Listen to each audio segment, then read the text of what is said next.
So now we are live. So guys, thank you so much. Good morning, good morning. I hope we are doing fine. Thank you so much for joining this beautiful first live of my story. God bless all of you. We're just starting, so you have to help us to know. Later, send in your comments if you hear us, if the sound is okay, or if the sound is not all right, let us know. If the distance is okay, let us know because we're testing. So we'll get better as time goes on. And please, we cannot comment, we cannot answer your comments because the camera is a bit far from us. So when we finish the live, if you have any questions, please put your questions in the comments section, and then we're going to answer your questions after. We're going to reply your questions after. But please let us know if the camera is okay and if the sound is all right. We're using our microphone, we've tested them, and they should work well, I suppose. So let us know in the comment section if it is working well or we have to be better in some area. Thank you so much for joining us. And like I said, this is my story, and I cannot start this program with any other person than my own beautiful sister and everything, Anna Marie Malmqvist. I take the honor to present her. She's my sister in Sweden, both Sweden and the whole world. I can say she represents me everywhere. So I can't start everything I start. She's been part of my life for over a decade now. Yeah. So if I should say so, yeah. So I can't do anything without starting with any other person than her. So this is our first trial on my story. So I'm going to start with my sister, Anna Marie Malmqvist. But before we start, I'll say thank you so much and welcome. And thank you for accepting to be the first person on my story program. Yeah, thank you very much to invite me to this program. I appreciate very much to stand by you in your story. So it's nice. It's very nice to be with you here. Really. Thank you. I appreciate a lot. I appreciate a lot. So guys, that is it. We're going to just start on. I will introduce the program. The program is my story, and I have said that you own your story. I can never know your story until you share your story with me or with somebody else.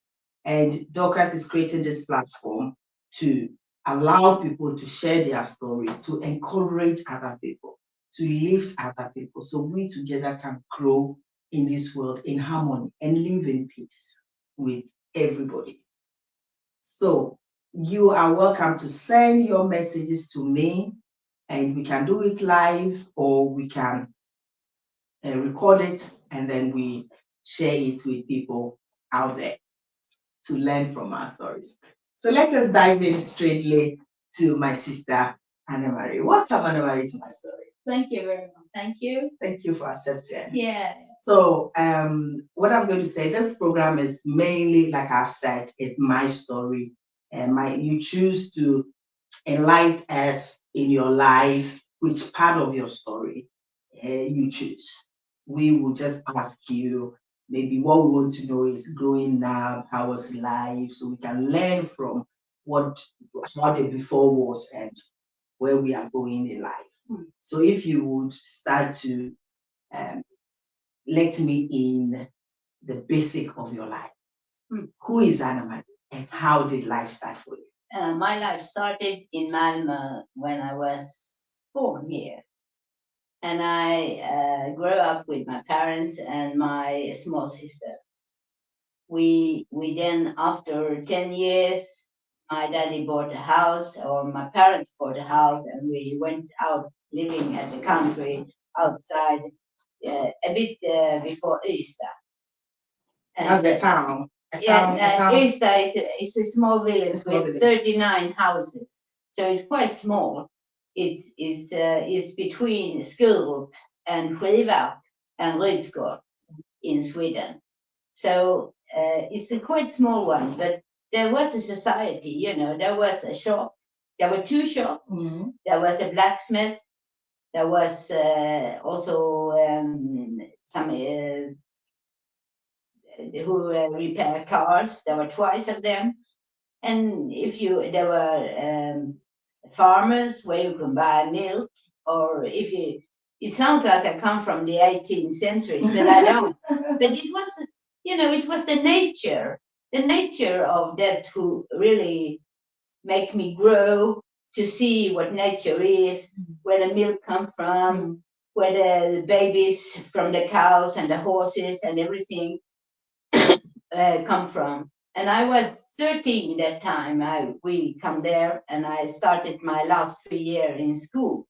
They took us there by bus because it was over 10 kilometers to school. And after school, I jumped off with the farm, helping some of the farmers with the cows, with the horses, and doing. It was a great life. It was really like that. And I really loved it because the nature was all around. And my mom was home, and my daddy, he working as a lorry driver, a truck driver.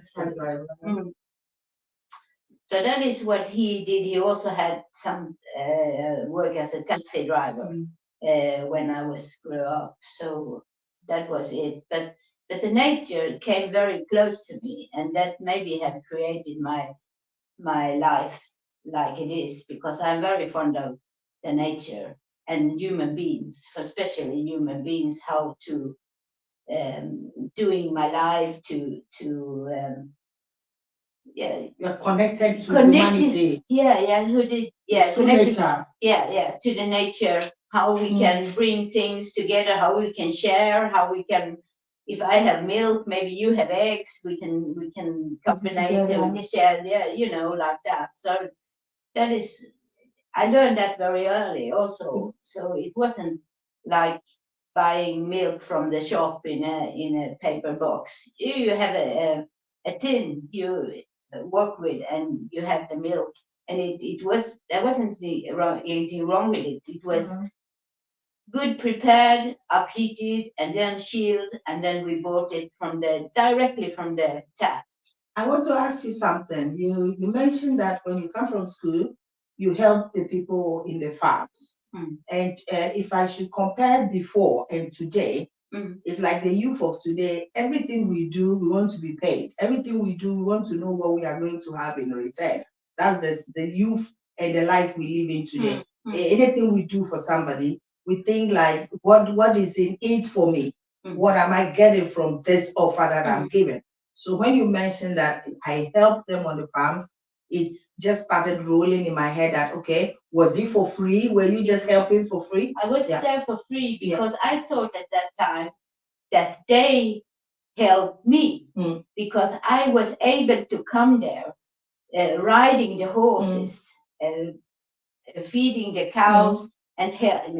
Today, when I'm growing up, I know I was a big help for the farmer because I was there every day from 5 to 7:30 p.m.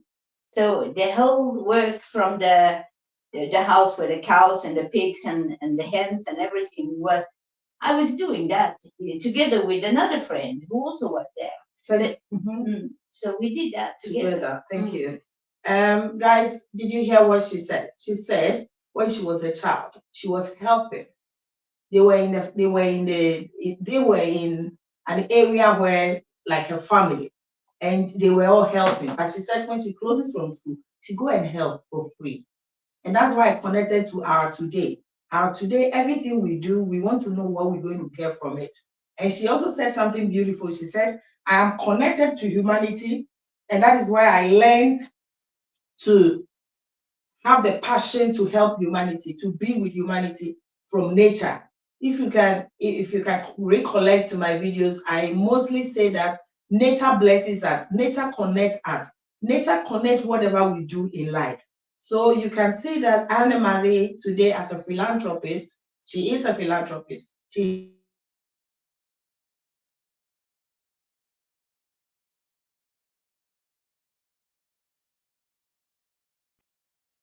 helps a lot of people in so many, many ways. And she said, I learned that from the facts.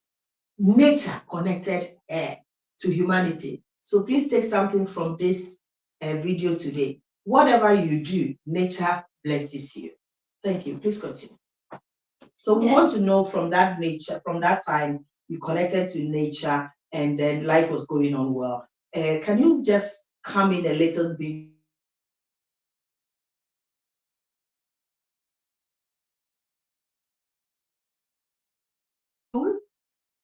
I wish to come to school for be a nurse, but my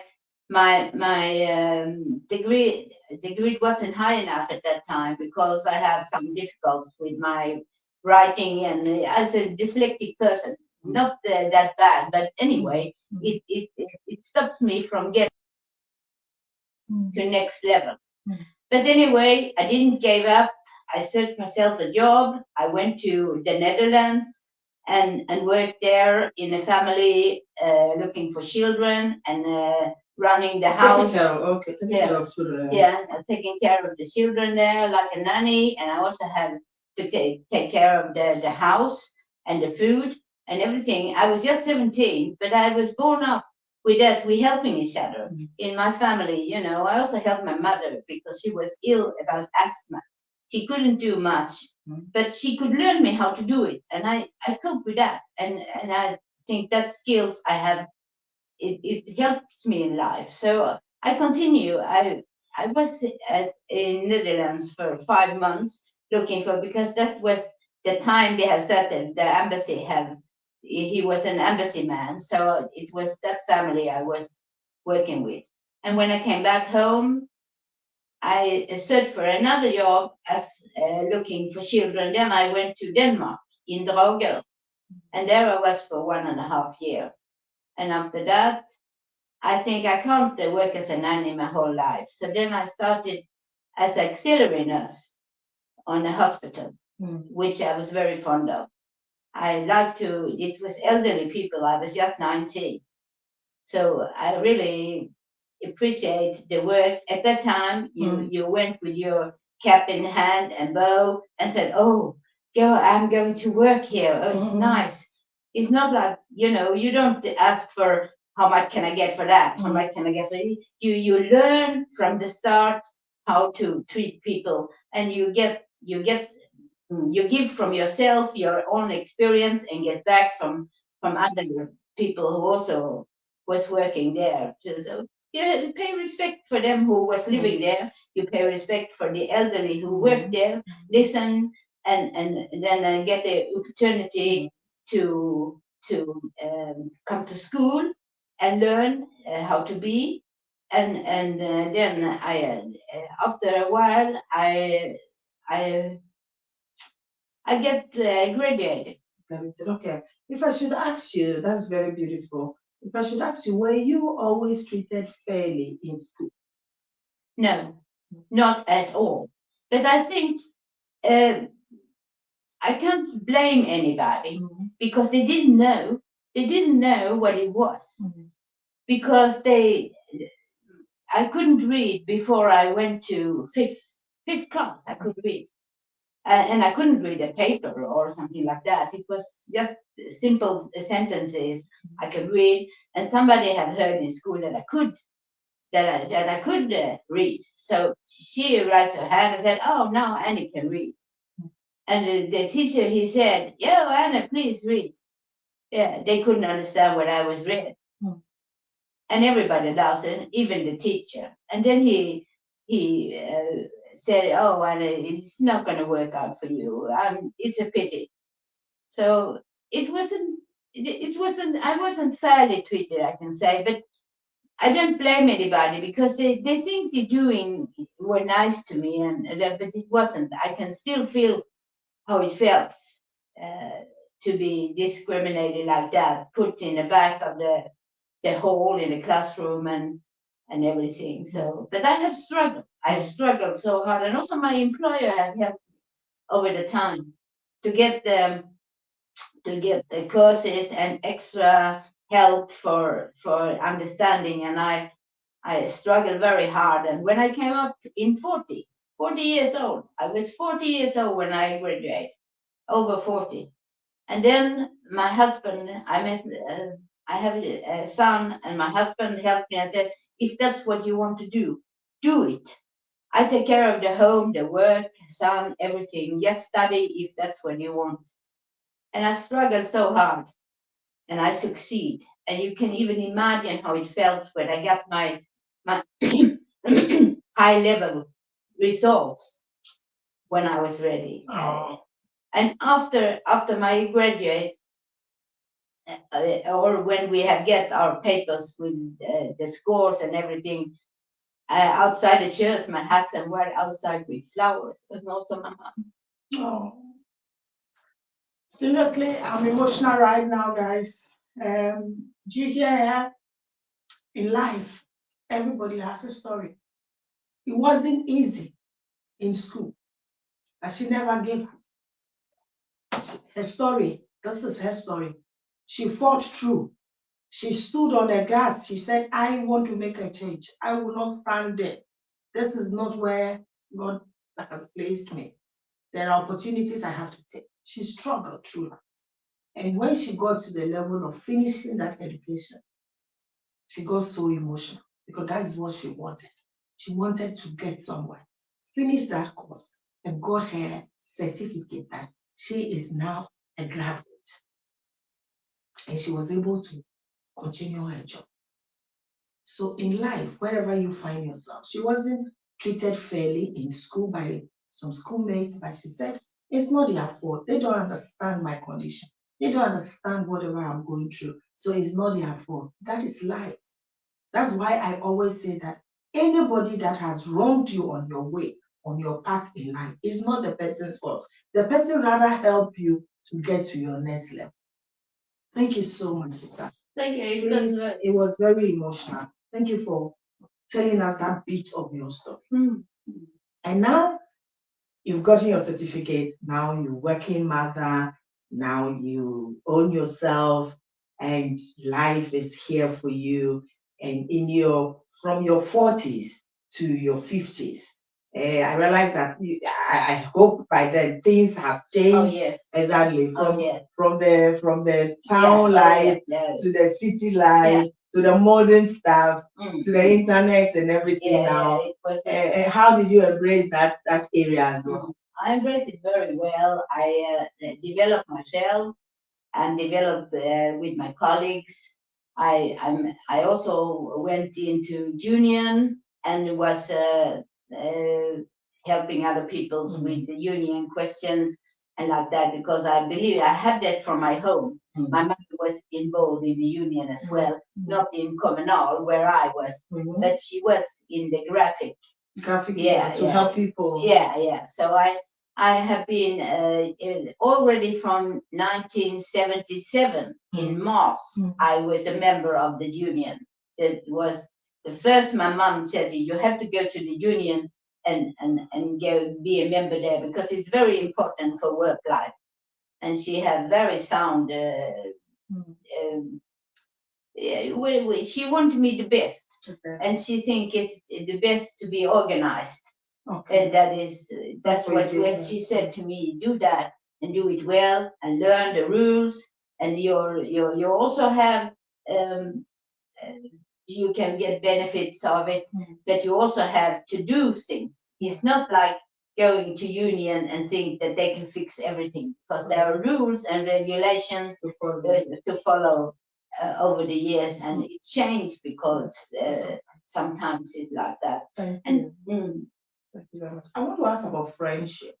When we are growing, we meet people in a different categories of friendship altogether. Some people become friends of you because of what they can get from you. Some people come to you as friends because they love you. They like everything about you. They care about you. They want to be part of your life.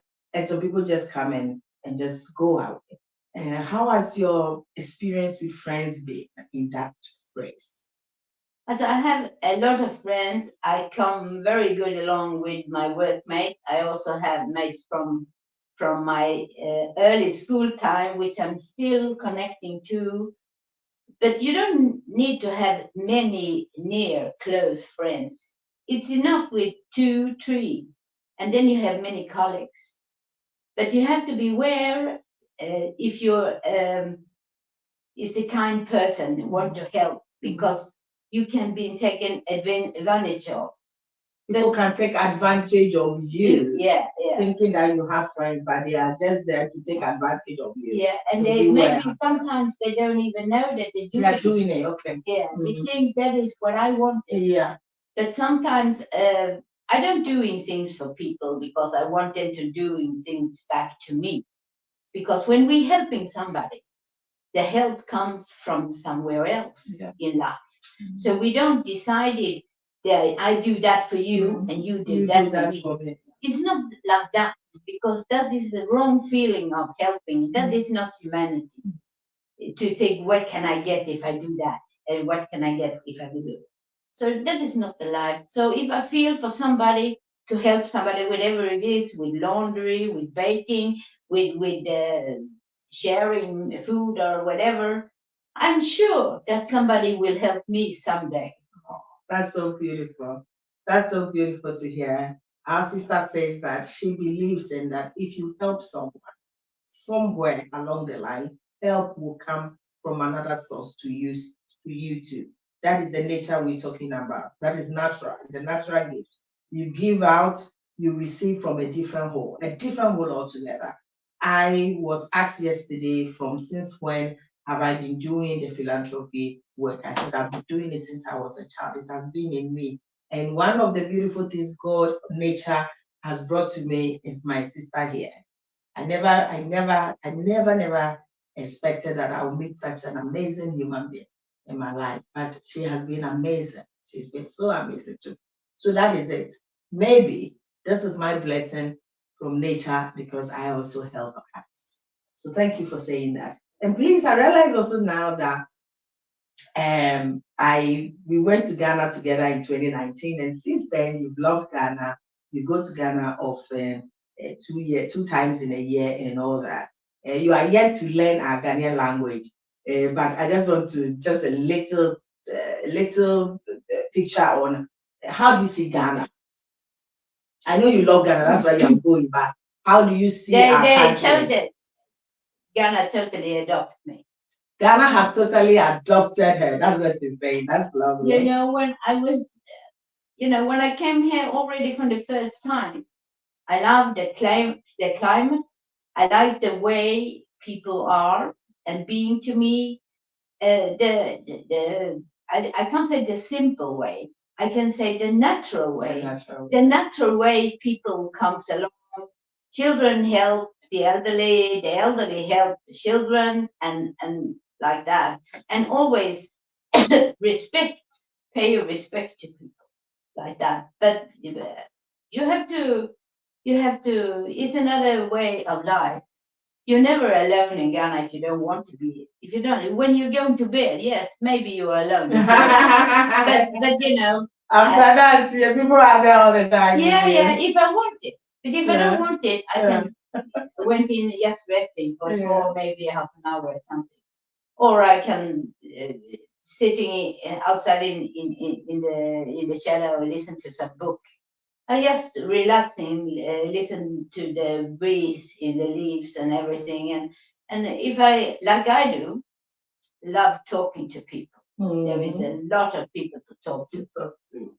So, but anyway, the life there is, people there is very much hospitality. But I think sometimes also you have to be aware about who you're talking to and who you speak to and what you're talking about. Because the kindly face sometimes you meet can be different when you show your back. Yeah. But you learn small. This is the same all over the world. But human beings are like that today. I'm sorry to say, but sometimes it's like that. Oh, there she is. And we're talking to her, maybe we can get something. Yeah. And also, I'm sorry to say, in Ghana, people think just about my skin color makes me that I made a fortune. Yeah, you are rich. I'm not rich. I'm an ordinary. I have been. It's our perception. That's the perception we've had there. That when the white people come, automatically, since the person is coming from where the money is, the person is also coming with the money. And the money stays where it is. It's not come with me. Yeah. So that is, I have been an ordinary state worker in all my life, and we earn what we need for rolling. That is what we can't say that we suffer here or anything if you have the budget but there is, it's nothing. The limit is where we live, what we eat, and how we create. That is like that. We have no coffin to take from. To take the money from. Thank you so much, Dana. Thank you so much. I appreciate you for coming. I think we have been in her life from her childhood to her youth and to how she managed to get through school and work. And one thing, we have learned two things from this story. That is why I said my story, we will always learn something from my story. We have learned that she connected to nature. She helped people in her young age. And when she got to the youth age, life wasn't that rosy. People didn't treat her well, but she fought through. And a person that have gone through such experience, normally in this our life, tend to be the opposite, tend to be the negative one, tend to be the one to hate people, tend to be the one that want to love any human being, because human beings are not right, human beings are wicked. But she turned all the negative things that came to her into rather the positive, into helping people today. Today, she's part of every project Give to Life put on board. She has helped, she has been in villages in Ghana, she has been in remote areas where there are no cars. She's been on motorcycle, motorbikes to villages in the rain, just to give to children in rural communities in Ghana. This is an amazing woman, and she deserves a big applaud or even a hug. So if you can hug her from your end for me, please hug her for me. God bless you so much. And I keep saying, please follow us, share the live anytime you see it. I'm going to record some people and I'll also put it on Facebook. Please, when you see it, share. Because when we share, more people will come on board. They will tell us their story. We will learn something from it. I have learned something today. And I hope you have also learned something today. Thank you so much for being with us on my story today. God bless you. And Anne, thank you for coming. God bless you. Thank you. I'm very proud to be here today and show my story for the audience and for you. And we are very Thank you so much. And this is a history we have made together. Yes, it is. My first guest on my story. Yeah. God bless you. So guys, we're going to put up the camera now. Thank you so much for being with us and God bless.